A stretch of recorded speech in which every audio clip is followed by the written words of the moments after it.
Bhagavate Vasudevaya. Om Namo Bhagavate Vasudevaya.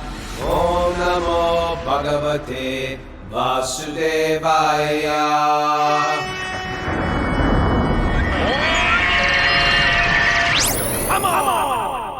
Live from beautiful downtown Mumbai, this is Wisdom of the Sages with your host Raghunath and best friend and good friend and old friend Kaustubha Das. This is our daily podcast. What did you say, bestie? What an honor. I'm serious. If you're listening for the first time, welcome. This is our daily yoga podcast. We study the Srimad Bhagavatam. The Bhagavatam is one of the ancient books of the yoga literature, exclusively highlighting bhakti. It's studied by all the great sages of ancient India. They've throughout history, they've commented on it, and the book itself recommends checking in with it on a regular basis for your own spiritual edification. And so Kaustubha and I have made a commitment to do this every day. Sometimes in traveling, we miss a day, but for the most part, we try to do it every day. And we have a few reasons why we do it. One is for our own benefit. We start off for our own benefit of checking with the Bhagavatam. And two is because we travel, we teach a lot. That sometimes our students that get a little inspired need that. You don't want to get inspired and that thing fades. You want that inspiration to stay high.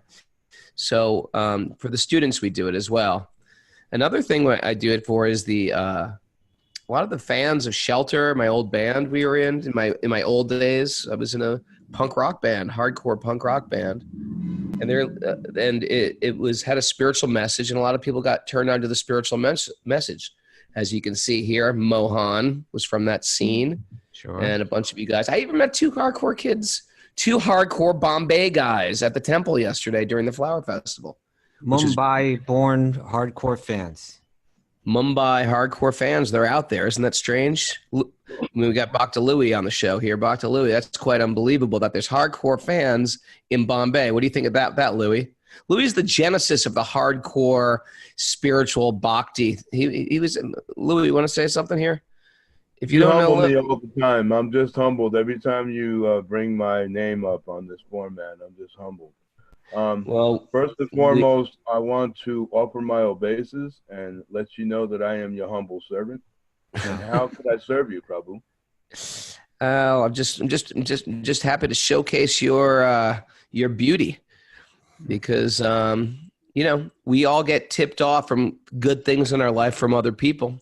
So you got to give credit to where credit's due. Louis was the singer of a band called, Louis was the singer of a band called Antidote in the early '80s. And they were inspired by Krishna Bhakti, and they started telling people about it. And then when it was my turn, and I took the stage with my band Youth of Today, got really inspired by the Bhakti movement. And that's when, want to hear a crazy story? Okay. Want to hear a real crazy story? All right. Okay, so you could imagine if you were in a band, how it's hard to have a regular job because you have to go on tour, you have to go away for a weekend and stuff like that. So what me and Paramananda did back in the day when we were teenagers, basically living in New York City, I would put up a flyer on a post in New York City that would say, "I will clean your house for whatever amount of money." And you put phone numbers on it, and people pull off a little tab of that, right? And that's how I made a living. That way I could have a very... I don't see you doing that. That doesn't strike me as your kind of job. I was a hustler. I had to make a living, and I couldn't work for anybody else. Okay. Because no one could tolerate me, and I couldn't tolerate them. But did you do well? Were they satisfied with? Were they satisfied with my cleaning work? I don't think so, because I'm not very clean, unfortunately. If the place was a total disaster, then I could make it look a little reasonable. When you showed up at the door, were they like, "You're going to clean my place"? You. No, they didn't really fire me until after I cleaned it. Okay. And they let me go. And what to speak of, then me and Paramananda Prabhu, we started claiming ourselves to be Mr. Fix-It men and painters working our way through college. Okay. Little do they know we've never painted anything or could fix anything. Nor were you going to college. The famous story was I was painting the roof with one of those rollers on a stick. It came off the stick, hit me on the head, and I stepped in a pile of paint. That was my. So anyway, strangely enough, I had some neck beads on. Because for people like Bhakti-yogi who have these Tulsi beads, I had some neck beads on. And I always thought myself as a very spiritual person. I'd visit different ashrams, different temples. I'd go to church sometimes because I liked holy books and wisdom literature. So I went to the Krishna temple, which was there was a little Krishna center right around the corner from my house on Greenwich Avenue in the West Village. So I had some beads that I wore around my neck. So one day, I got called to clean someone's office, and to me, the Krishna guys were a little weird because the only guys that we knew were that into bhakti happened to be a punk band / street gang called the Cro-Mags, and they didn't seem like the quintessential saints. They were sort of like tough guys from the neighborhood, and I was sort of like I felt like I was above that. I'm not a tough guy. I'm straight edge. I don't drink. I don't smoke. I'm vegetarian. Much more. I want to live my spirituality. I want to.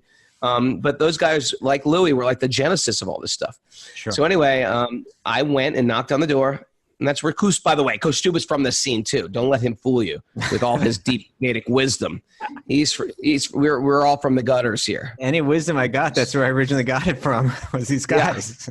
Yeah. Oh, some are in the gutters, but a few of us are looking at the stars. So here we are. Okay. Kaustubha, yes. So anyway, I knocked on. So I got a call. I got to clean someone's office on 23rd Street, which is right around the corner from my house at this point. Knocked on the door, and the Krishna guys sort of weirded me out.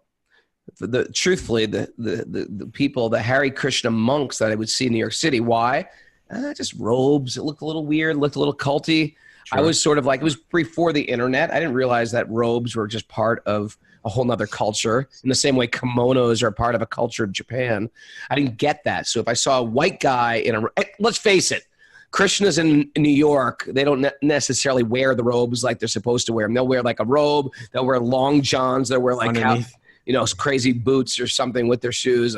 Some type of weird jacket on top. It doesn't look like Rabindranath Tagore or Gandhi or something. A perfect Buddhist monk who's got the whole aesthetic down. Exactly. They didn't have the aesthetics down. That's for sure. And so when I got a knock on so that all sort of weirded me out at first too and called me a little closed-minded or judgmental. I'll accept that. So I knocked on the door and the door answered, and this good-looking guy, cool hair, sports jacket, opened the door, looked at me and said, and he must have seen my beads, and he goes, "Are you a devotee?" And I was like, I felt like the universe was putting me on the spot. Are you a devotee? Good question. And I thought very quickly, in the grandest scheme and the most liberal concept of the word devotee, meaning I am devoted to God. That is that is my thing. Whether it's Buddha or Jesus or the Hindu God, whatever it is, I'm devoted to God. I just looked him in the eye and said, "Yes, I am." And he said, "All right, come upstairs." And so I started walking up the stairs. I noticed a picture of Krishna on the wall. Said, "Peculiar." And I walked up the stairs more. I saw a picture of Lord Chaitanya on the wall. I said, "Weird." And I walked up the stairs and I saw a picture of Prabhupada on the wall. And then I looked at this person who opened the door. I said, "Where am I?" And he said, "Well, this place is called Bala Books, and we publish books for children on Krishna consciousness." And I took off my glasses. Just kidding. I didn't have glasses, but I took off my glasses. I said, "Wait a second. You look completely normal. Are you a Krishna guy? Like those Krishna gang guys I know?" And he's like, "I am a Hare Krishna. I'm an initiated devotee of Prabhupada. I traveled with him all over Europe." I said, "What's up with the Hare Krishnas? I thought they were the gangs." And he looked at me and goes, "I have no idea what you're talking about." Because those are the only people I knew were that connected to Krishna were with Bhakti-yogi and his buddies. Yeah, there's Louie. Okay. If you can't see this, if you're listening on Apple Podcast or on Spotify, we're all looking at each other on the Zoom app. And if you'd like to join Zoom, you can email our executive producer, Mara, at wisdomofthesages108@gmail.com. That is wisdomofthesages@gmail.com. Wisdomofthesages108@gmail.com. How about that? So then at that point, that initially showed me like, well, I guess he could be normal. This guy looks normal. Turns out the guy is not only very normal, he's a professor, he's a speaker, he's a empowered, prolific author, and right now he's with Anuradha and witnessing our show. Can you unmute yourself, please, Anuradha, so we can say hello to Yogeshvara Prabhu? Good. We're unmuted. You're unmuted. Welcome. Welcome to the show. Yogeshvara Prabhu, how are you? Josh, also known as Joshua Greene. How are you? I'm fine, but there's another part of the story that you always leave out, which is that you were desperate for good association.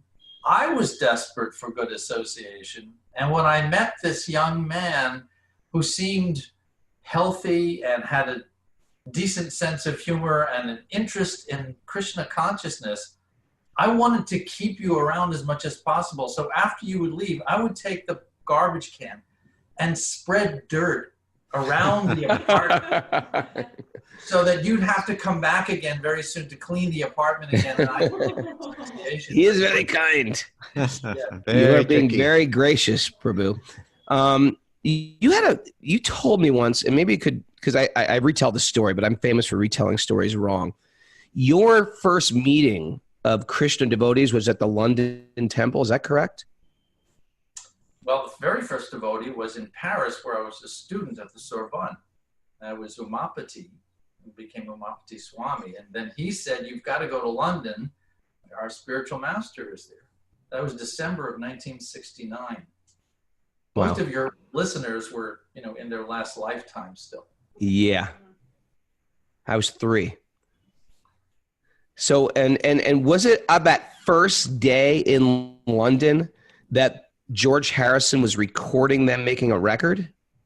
It was around that same time. And didn't you sing on that? Didn't you sing on that record? Yeah. It's the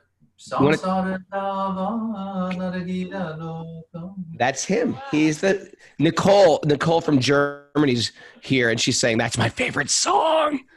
Can you explain that exchange or what it was like? I mean, the Beatles were the biggest band in the world, sort of still are in one sense. But can you explain what that was like for you? I walked into the temple and the devotees were serving lunch, which was already a plus. And they asked me about myself. I sang in a college band in Paris. They said, really? Okay, come with us. So we got into a van, and I asked Tamal Krishna, I said, where are we going? He said, congratulations, you're in Krishna's band now. They had no idea what he was talking about. 5 minutes later, the van door opens, and I'm looking at this door on the street with the number 3 on it, and I'm looking up and I'm, wait a minute, 3? This is 3 Savile Road. This is Beatles headquarters. I'm 19 years old. I don't think people understand what it's like when you're 19 and meeting the Beatles. There was this excitement. It was like volcanic that was beginning to erupt. Wow. We walk in the door. There's the big green apple on the wall, the symbol of the Beatles company. Go downstairs, and there's George Harrison, skinny as a string bean. Wow. Wearing neck beads and long hair, and he goes and embraces Shyam Sundar and some of the others, and they point to me. And he comes over and gives me a harmonium, and he says, "No, just play along with us, And they start recording, Govinda Jaya Jaya Gopala Jaya Jaya Radha Hari Govinda Jaya. Can I interject here? If you haven't ever heard this, after the show, immediately go to YouTube or Spotify and look up Radha Krishna Temple, George Harrison, perhaps, Radha Krishna Temple CD. It is, I will say, it is one of the best CDs ever made. And that would make you one of my favorite artists, by the way, Yogeshwara, on top of all this stuff. Look, I'm sorry to interrupt. Please proceed. No, you flatter away. You're doing great for my first visit. So I'm thinking to myself, okay, if I stay with these people, I get God and the Beatles. Okay, I'm in. Wait, so wait. So you stayed in the temple? Like that was it? Come on. What an easy convert. Well, what would you do if, George Harrison was looking at you and saying, sing along? That's unbelievable. That was a pretty cool moment. And so how many days did it take to record that record? Well, we would go back and forth to either Apple Studios or EMI Studios or Abbey Road, and we would record one track here or one track there, and then we do the chorus, the background chorus. Sometimes Billy Preston would show up, sometimes Paul McCartney would show up, sometimes Ringo would show up. They always knew we were coming with prasadam. We'd come with big trays of prasadam, so they knew to come at lunchtime. This is like a 19-year-old's dream come true. Absolutely. It's just, I don't think anyone can understand what that's like. You're with everyone wanted to meet the Beatles. Whatever they were into, we wanted to know what that was. They were on the cutting edge of everything. So when George got interested in Krishna consciousness, that was a turning point. That was a game changer for our Were the Beatles still together at this time, or did they already break up? No, they must have been 1969. They were making their final album. They were making the Abbey Road album. Wow. Album. And this record that they made for you was obviously not a Beatles record. It was just a gift. What was it? What was the idea behind making this record for you guys? George was a very serious and sincere and dedicated spiritual seeker. He'd read a lot of books. He had met other teachers. And when he met Prabhupada, he realized this bhakti, this is what I've really been looking for. The idea of God as a person and the relationships that we so yearn for in this world are a reflection of the eternal original form of those relationships with God in the spiritual world. That was a big turn on for him. So he was anxious, keen on having the association of devotees. And at one point, it was his idea. He said, we've got to do an album. We've got to do some devotional music. I can see it now, the first Sanskrit tune in the top 10. And that's when he recorded. That's what he said? Yeah. And I think he did, right? That record became on the top, I think in English it's called the Top of the Pops. In America, it's like the Rolling Stone. That was the television show. That was the name of the TV show we went on, Top of the Pops. And you were on that television show. So if you're not from England, there's a show that was sort of what's the equivalent in America? Soul Train? American Bandstand or something. American Bandstand. It was and there was a show called Top of the Pops, and the Krishna Band was a #1 record in England. And it had #1. You know why? Because I spent time with Yamuna Devi, who's another one of the famous singers from that, who's another person like yourself, who've done tremendous things to popularize in pop culture bhakti. I mean, truthfully, I sit at the feet of people like yourself, people like Yamuna Devi, people who I just saw yesterday, Shamasundar Prabhu, who was here in Bombay with us. I mean, I introduced Shamasundar. I was like, this is one of the persons who really created Krishna consciousness in the West. Besides from the Swami Prabhupada, you guys were trampolines to throw this concept of bhakti and personal relationship and God is one but different. And you were the ones who actually popularized it. The guru gives it, but you guys were the ones who just threw it all over the world. It's quite amazing. And this was one of the biggest explosions, spiritual explosions ever. Getting to the top of the pops with this record produced by George Harrison at Abbey Road at Apple Records is actually unbelievable. It's actually unbelievable. If it didn't happen, I wouldn't even believe it. Yeah, that's a fact. You can't script something like this. You can't buy it. You can't plan for it. It's a divine avenue for bringing light into a dark world. And did you go on tour? Because I remember Jamuna said, because once you get a hit record, you got to go on tour. Were you on that tour? Oh yeah, those were very fond memories. Remembering those days has sustained me through some difficult times. just remembering what it was like in those days. It was very exciting. You'd get up every day wondering what big adventure we go on today. Okay, hold the phone here, sir. Yeah, I want to hear this story, but Prabhu, I got to ask, how could it, this is my question I'm going to hold later for you is, how can spiritual stalwarts have hard times? But anyway, don't answer that question yet. Let's go back to that. Can you please just... One example of George's manager who sent us on tour. We would go to, there was an outdoor concert in The Hague, kind of like Woodstock. And we'd go up on stage, and I was playing harmonium, Mukunda played mridanga, Gurdas and Shamsundar were playing kartals. And it was huge. I mean, it was a vast field of people. And as the sun was setting, they would all take out their lighters and do that kind of, waving the flames. Now they do it with cell phones, by the way. I'm dead serious. And we started chanting Hare Krishna. And every time we would do this at a concert, I just closed my eyes. I didn't know what was going on. And at one point, I heard some noise. I opened my eyes. The entire 10,000, 15,000 people had stormed the stage. And they were all down front, waving their arms up and down and dancing and chanting the Maha Mantra. It was magical. Those days were magical. It's unbelievable. And I tell you, if you don't resurrect these stories, they get forgotten. And so I'm really, really grateful that I saw your face yesterday, and I was like, oh, we got to ask Joshua Greene. I'm sure you have millions of other stories, but just even touring on a regular basis with a hit record, every night's a magnificent story. What to speak being on the what was it like for a bunch of, there was not even an established Krishna Western movement then. So it was around for 3 years. It must have been in its infancy. And here you are on one of the biggest television shows in England.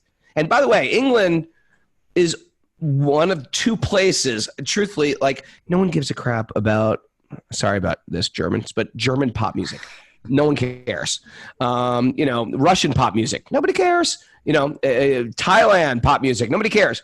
London and the United States. I'm not saying that like I'm proud, but for the most part, those two places have dominated international pop music. And England really so much. It never stopped. Sweden has sort of a big influence too, sort of as well. But for the most part, there's a random band here or there. But for the most part, London. And here you guys are on the television show representing the biggest band in the biggest record and maybe with the biggest song in the world at the moment. Like we're leading the world. What was it like for you guys were sort of ragtag Hare Krishnas. You just got into this a few weeks before, maybe a few months before. And the rest of the guys who are the leaders of the movement, they're all new to it too. No one's been around longer than 3 years. That's true. It's unbelievable. You're an old timer. Been around longer than that, practically. And Mara. You're an old man if you were 21. What's that? It was the only thing I can compare it with was when I was 15 years old. I went to Times Square, 42nd Street on New Year's Eve. Yeah, I did that too. The crowd was so dense that I was literally lifted off the floor and carried away by the crowd. It felt like that. It felt like some higher energy was just carrying us along on this wave, and we were there for the journey.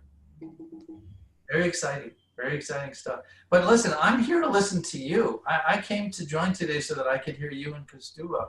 Well, you're not gonna get it. You're not gonna get it because we're picking your brain, sir. Kaustubha, you got any questions?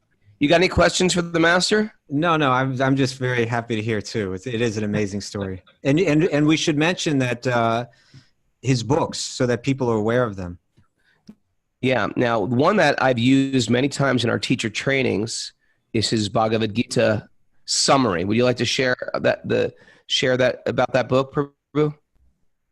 Gita Wisdom was meant for my own students when I was teaching classes. I couldn't find a simple introduction to the Bhagavad Gita. So it started out as a series of typed handouts. And then our godbrother Ramdas Mandala said, gee, let's make a book out of this. So we had his designers put illustrations, and it's done. It's beautiful. It's a beautiful little book, and he gets the credit for that.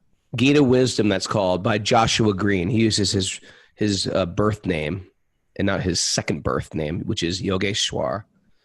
And then another Swami in a Strange Land. Swami in a Strange Land is a great book too. I just read that one. This is one of his books on his biography on his guru Prabhupada. And that was, you know what I liked about that? It just had a different vantage point than you've heard the other one. What was your research for that autobiography? That must have been an epic work. About 100 interviews and reading maybe 150 books. And I had certain goals for that book. The first goal was I was hoping that readers reading this would come away saying, I'm not my body. I got to think about that. The second thing I was hoping is that readers would say, God is a person. I got to think about that. The third thing was, now I understand what a real spiritual master is. Wow. And then I was hoping they would think, I'm involved in this. This isn't just some detached biography of someone else that I'm reading. This involves me. So those are my goals for it. Nice. Right. Another thing is also that that Yogeshvara Prabhu had so much to do with the publication of Raghunath Swami's The Journey Home, as well as The Journey Within. That was a great joy. I didn't know. Please share. We all love that book. Especially a lot of listeners in the show are fans or students of Raghunath Swami. Would you like to share that? I can't think of anyone whose love for Srila Prabhupada goes as deep or as pure. And when Raghunath Swami, we go way back. We've known each other a long time. We were in knickers, I think, when we first met. And he said, would you help me do this book? And I said, sure. And it was wonderful. It was a collection of stories, wonderful stories, about his journey, his spiritual journey. And it was mesmerizing. It needed structure. It needed some editorial structure. So I introduced him to someone, wonderful editor in Albuquerque, who's edited my books over the years. And Kira came to New York and she met with Raghunath Swami, and the three of us sat and talked about the structure of the book and how you build tension. You know, a good book, even if it's a nonfiction book, there's a storyline, there's a narrative to it. Just like Srimad Bhagavatam. You've been teaching Srimad Bhagavatam to your many students and fans and well-wishers here on this podcast. There's a narrative structure to the Bhagavatam that carries you along. You want to know what's going to happen next. That's a good story. So we did that also with the Journey Home. We helped just strengthen the core narrative of this sincere seeker looking for God, and the energies and the events and the forces that drove him forward to finally met his spiritual master. Well, it turned out to be such a great read. Yeah, if you're unfamiliar with The Journey Home, this is a modern-day autobiography of a yogi.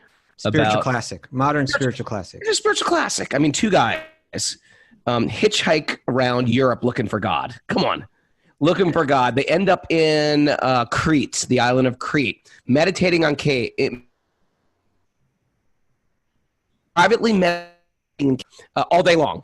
First of all, that alone is sort of like all day long. I'd be like, boring. That's sadly where I would be at, meditating all day. I'm like, okay, I'm going to meditate for 20 minutes. Okay, but all day long meditating. At the end, they go down and see the sunset. The two bosom friends.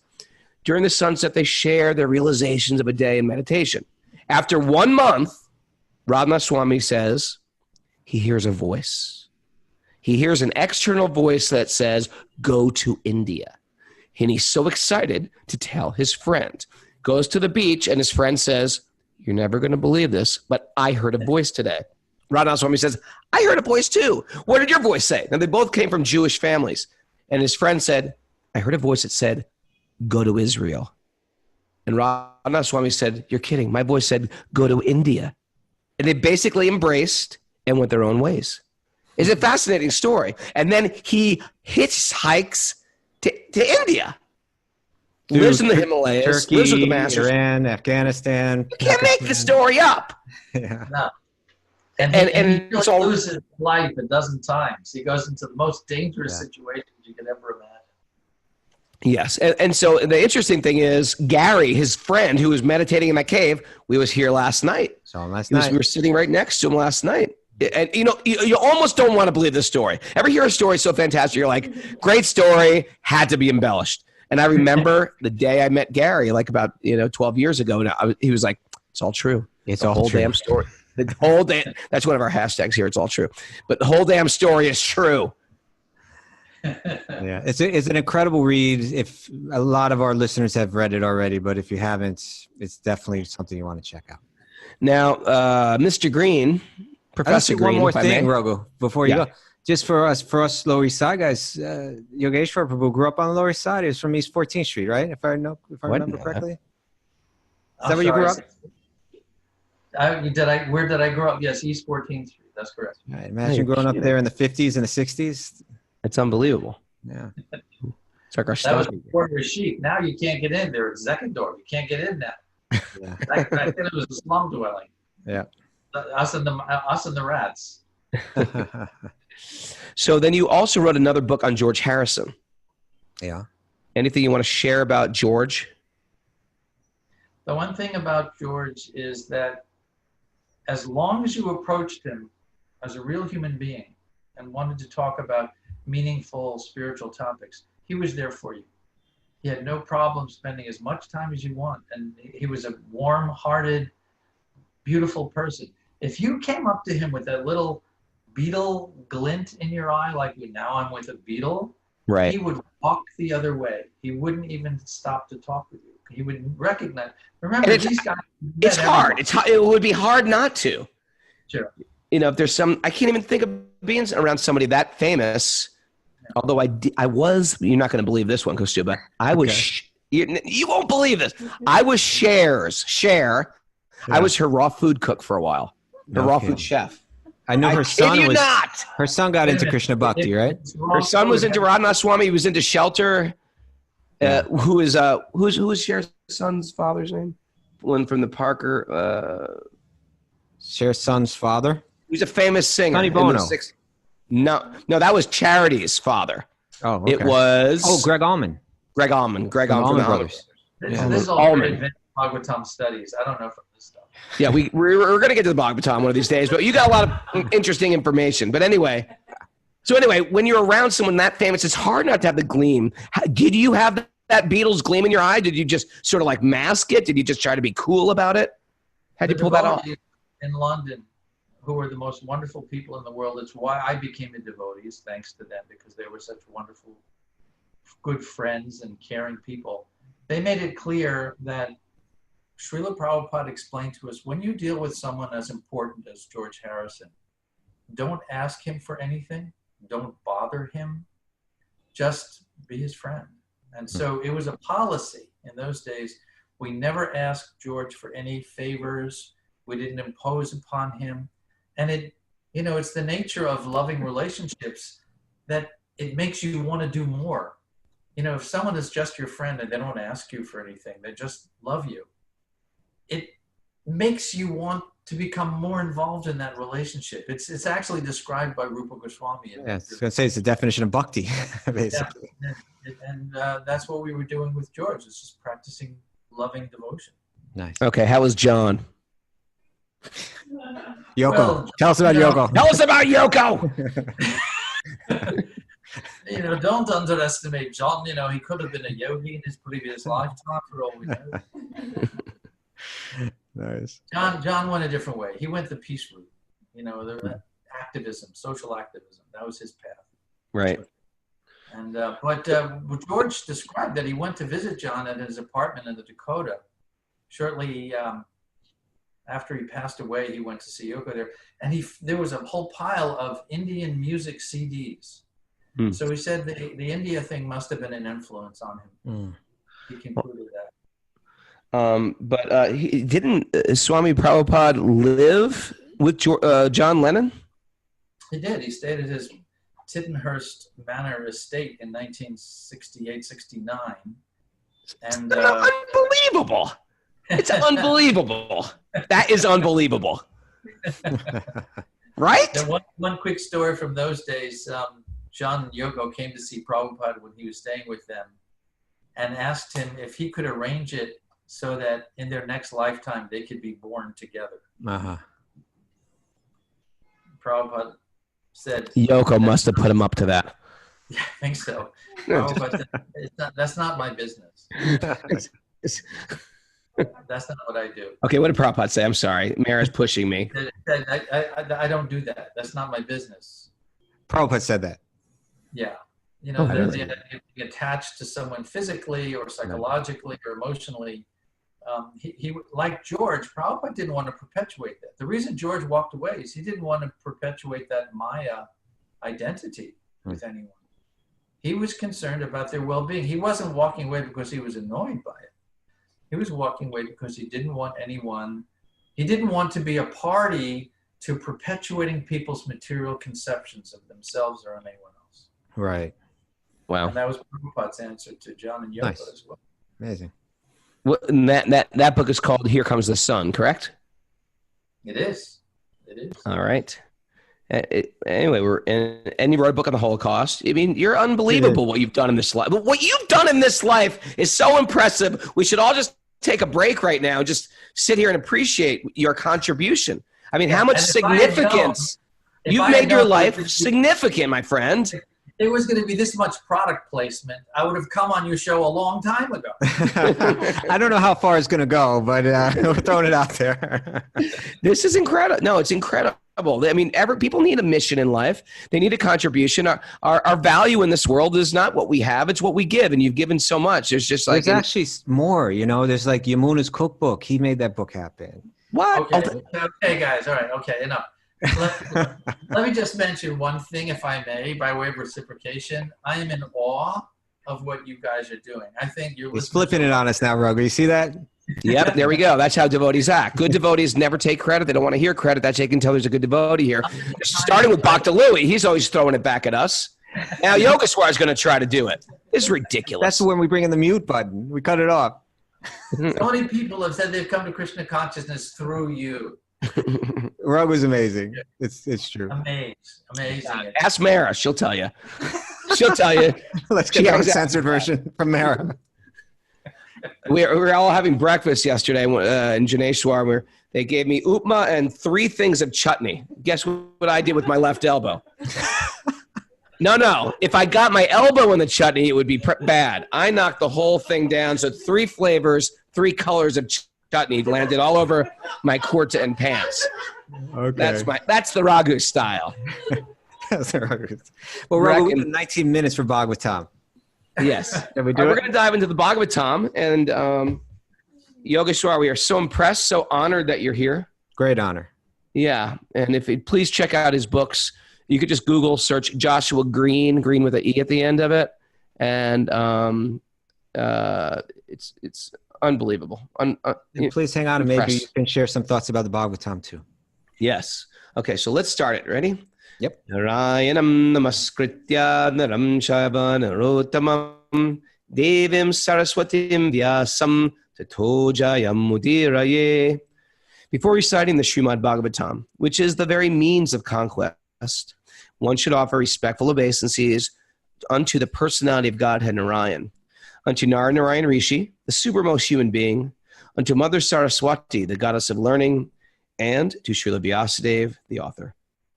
Nasta prayeshu badreshu nityam bhagavat sevaya bhagavati uttama shloke bhaktir bhavati naishtaki.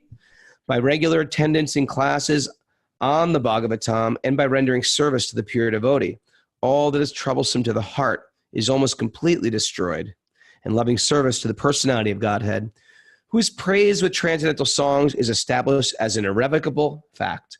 Om Jnana Tamarandasya Gyananjana Shalakaya Chakshurun Mritam Yena Tasmai Shri Gurave Namaha.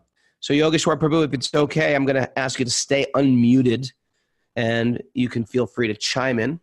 You can always step on me, so to speak, when I talk. I appreciate getting stepped on by your lotus feet. And of course, Kaustubha, you always have that right to jump in here. We are reading from Canto 1, Chapter 4, Text 11. The name of the chapter is called The Appearance of Narada. 11 or 10? 10, actually. Did I say 11? I meant 10. He was a great emperor and possessed all. We're talking about Parikshit. That's right. Parikshit, which is the grandson. Let's go through this family tree. It goes Arjuna. Arjuna has a son named Abhimanyu. Abhimanyu is married to Uttara. Uttara has a son named Parikshit, and Parikshit was protected in the womb by Lord Vishnu or Lord Krishna as Ashwatthama. Such a great story, the Mahabharata. Ashwatthama threw a missile, a mantra missile at the womb of Uttara. What? And Krishna wanted to protect the son and protect the family lineage. And so he appeared and protected. So I guess he got a glimpse of Krishna in the womb. And after that, he was always mad after. He came out of the womb mad after Krishna. I believe the name Parikshit refers to like he's searching. He's the examiner, right? Yeah, he's searching to try to find that vision again. So he becomes one of the most important figures in all of Vedic literature because he's the person we're going to find out. This is setting up the Bhagavatam, this chapter, that he will be cursed to die in 7 days, and he will search for what is the best way that I can spend these last 7 days and nights, and that is this amazing 16-year-old naked sage is going to wander into his path, and it's going to be and he's going to speak the Bhagavatam to the king, and so we're hearing about that king right here.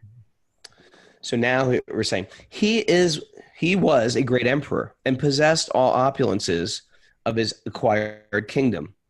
He was so exalted that he was increasing the prestige of the Pandu dynasty. Now, the Pandu dynasty was already about as prestigious as it gets. It's like the best thing we got going is the Kennedys, and it's exponentially. You can't even compare it to the Kennedys. Yeah. Why did he give up everything? Right? He gave up everything. Why did he give up everything? To sit down on the bank of the Ganges and fast until death. We will hear that story. It's coming up. Okay. He was such a great emperor that all of his enemies would come and bow down at his feet, his enemies, and surrender all their wealth for their own benefit. He was full of youth and strength, and he possessed inseparable kingly opulences. Why did he want to give up everything, including his very life? So it's like the king is like a rock star of the time, right? He's got wealth, opulence, fame, power, beautiful women, et cetera, et cetera. Yeah, and he's the king, and he's the emperor. Yeah. Why did he give up everything? Why is he fasting? And he was young, it says in the purport. Yeah. I was going to say this next verse, text 12, maybe Yogeshvara Prabhu could share some thoughts because he had this intimate relationship with, this is something, one thing that we didn't really go into detail is that Yogeshvara Prabhu had the personal association of Srila Prabhupada, the great sage of the modern age. Okay, let's read this and then we can go to this. Those who are devoted to the personality of Godhead live only for the welfare, development, and happiness of others. They do not live for any selfish interest. So even though the emperor, Parikshit, was free from all attachment to worldly possessions, how could he give up his mortal body, which was the shelter for others? Like, he's taking care of so many people. He's the emperor. He's got great duties. Part of his dharma is looking after everybody in the whole empire. Yeah. Why would he give up his body? Wouldn't that be going against dharma? And just this first part of it, those who are devoted to the cause of the personality of Godhead. We could say religious or spiritual, but like a true spiritual person, a true religious person, if you want to use that word, they live only for the welfare, development, and happiness of others. And I was wondering if maybe Yogeshvara could share his experience in Srila Prabhupada and how it may have related to that. And did you and can you explain? You spent time with your guru, a lot of personal time, because it was in the early days, and people were getting into bhakti. It became like a very, very big movement. Did you have? And a lot of people didn't have personal time. Even Raghunath Swami didn't have a lot of personal time with his guru. They're more serving the message of the guru than the actual. He had thousands of followers, thousands of disciples. Sure. I was hungry. I was greedy for Prabhupada's association. So I used the pretext of being able to translate for him in France. I studied French in school. So I became de facto his translator whenever he was in a French-speaking country, whether it was France or Switzerland or wherever we would go. I would travel with him as his secretary, as his translator. Sometimes I cook for him. Sometimes I remember one time, well, it was wonderful. Well, you cooked for him? How did you learn how to cook? You're 19. From his, I couldn't boil water when I was 19. Just followed the directions. His secretary showed me how to cook Kerala, bitter melon, which Prabhupada ate almost every day. He loved bitter melon. It's a Bengali. It's fire taste, very strong taste. Bengali's like that bitter taste. Yeah. So, what comes to mind here is that Parikshit Maharaj knew that he was going to die. And like Prabhupada, at the end of his life, did the one thing as he approached death that he could not do in life, which was actually give himself up entirely and enter into the hearts of his disciples. And here Maharaj Parikshit this is the ultimate sacrifice. Even his death, he's engaging as a teaching tool for others. And that's been the pattern of the great souls. I remember my godbrother, Bhakti Tirtha Maharaj. He died of cancer, and Raghunath Swami stayed with him till the very end. And he was in such pain from the cancers that were spreading all over his body, but he refused to take any pain medicine. Raghunath Swami was reading to him from the Chaitanya Charitamrita, intimate descriptions of Radha and Krishna pastimes, and Bhakti Maharaj's head was just going back and forth, and he was crying tears of ecstasy, and he looked up at Raghunath Swami and said, "It doesn't get any better than this." It's such an amazing. It's amazing.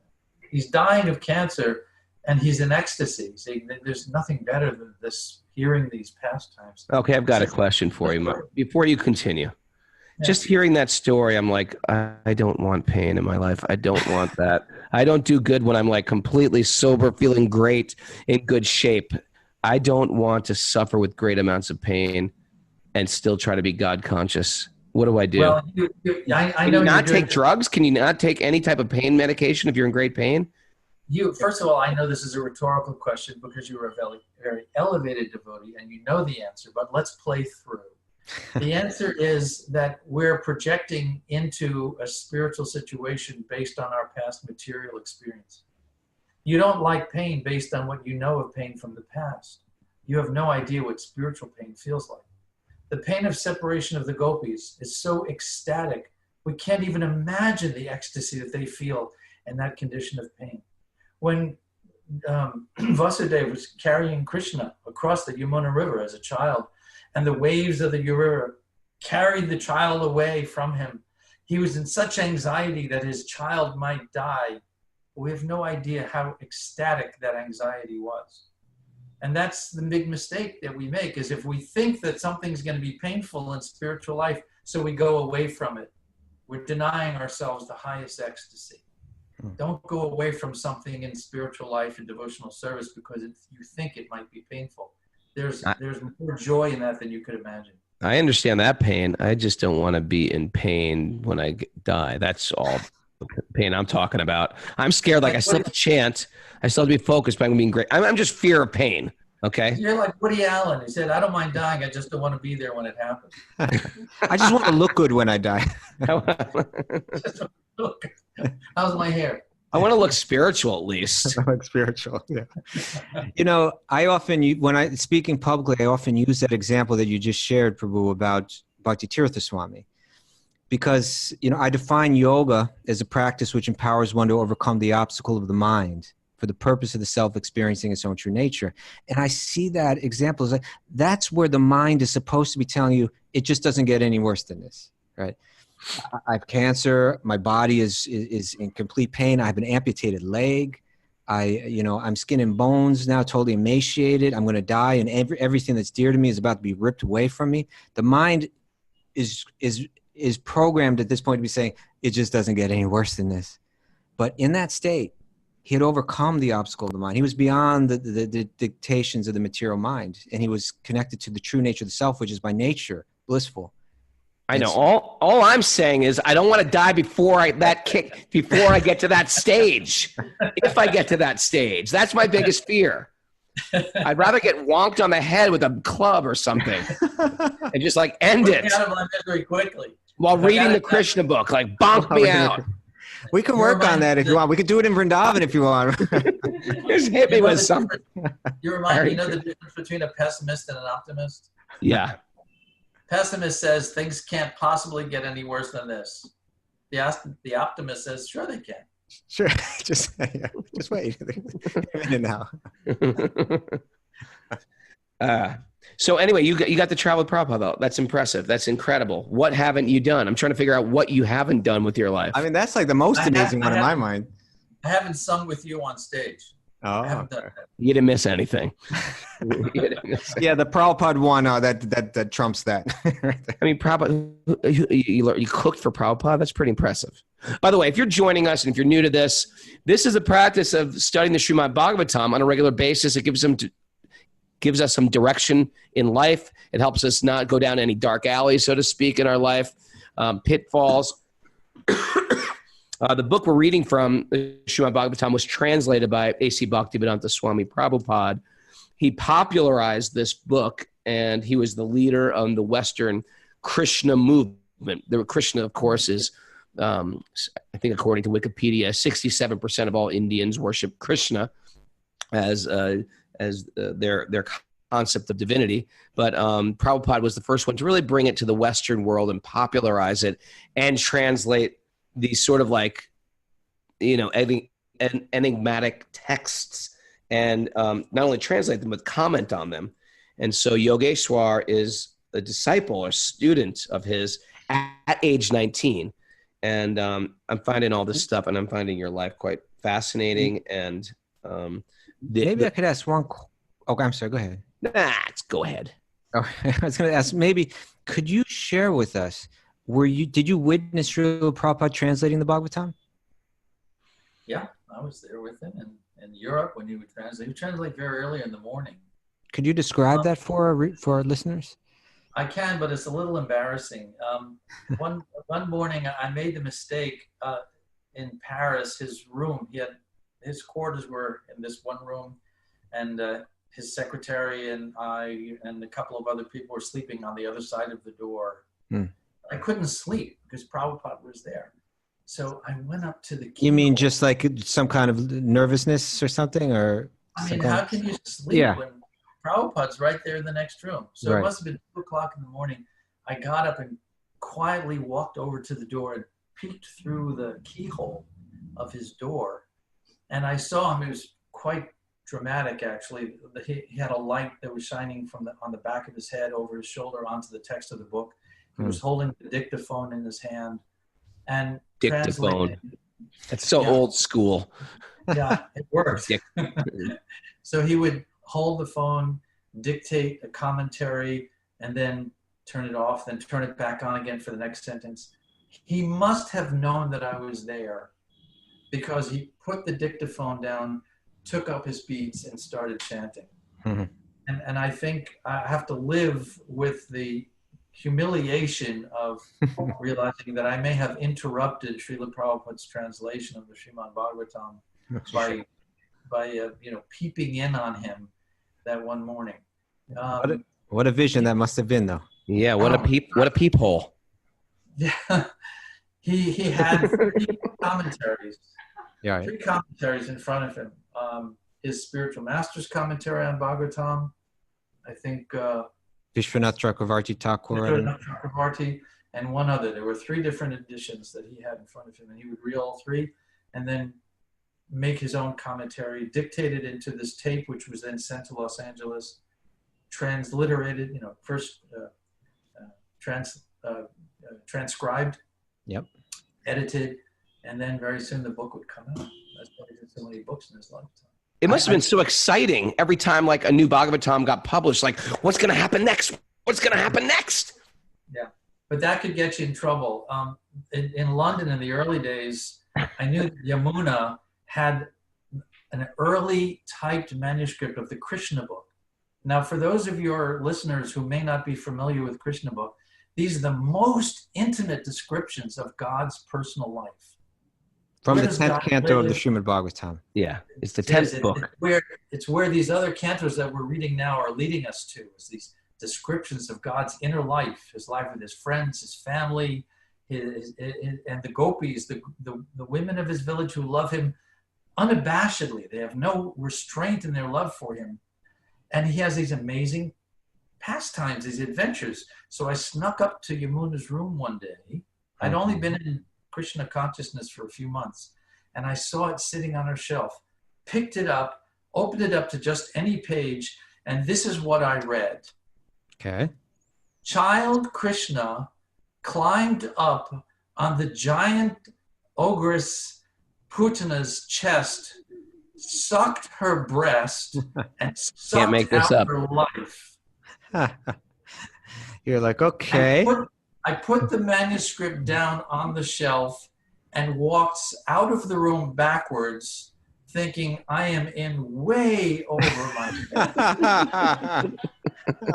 No idea what I had gotten myself into. Yeah. I realized I had a long way to go in my spiritual realization. That's great.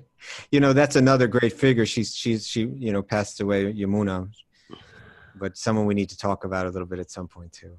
Great, yes. Great. Yeah, I'm sure. Bhakti movement. You know. Another one of these very, very inspirational. Like they just exploded the whole Bhakti lineage. Basically, it was a handful of people. Shama Sundar was here yesterday. Yamuna tells a story that. Here comes that music again. Anyway, if you've been listening on the podcast, come on, we'll tell some more stories tomorrow. We are going to do it at a different time tomorrow. Kaustubha, we'll let you know. Same time tomorrow. Made a mistake. Tomorrow, yeah. From Jaipur. We're going to be in Jaipur, though. Yogeshvara Prabhu, we are really honored to have you on the show. Check out Joshua Greene. That's Joshua Greene with an E.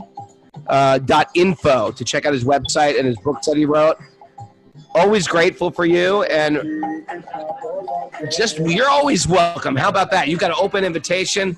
Everybody else, join us in the podcast. We'll see you tomorrow. And Zoomers, we love you guys. Thank you for being here. There's 56 people today, despite our crazy schedule. Thanks, everybody. Martine, everybody joining late. Gopal Chandra, Leela, Letty Nelson, Dana, Michelle Fantuzzi, Andrea K, Pittsburgh. Thanks, everybody. Derek, Don Cayley, Martine, bonjour. And I'm going to meet Kaustubha for dinner now. I'm looking forward to that. Right. And we'll see you all tomorrow from Jaipur. Thanks, everybody. Let's all sing. Jai Shri Krishna Bolo Jai Radhe.